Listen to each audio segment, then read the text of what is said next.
შემდეგი 24 საათი ძალიან დატვირთული იქნება. დღეს დიდი შვიდეულის საგარეო საქმეთა მინისტრების სამუშაო ვახშამზე დღის წესრიგის მთავარი საკითხები გლობალური მშვიდობა და სტაბილურობა.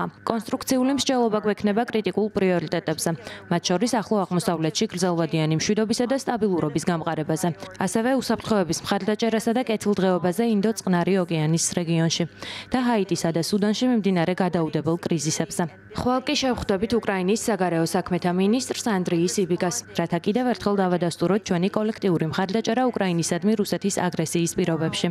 შემოგვიერთდება ყველა ჩვენი პარტნიორი, რათა განვიხილოთ კრიტიკული მინერალების, ენერგეტიკული უსაფრთხოებისა და ეკონომიკური მდგრადობის საკითხები.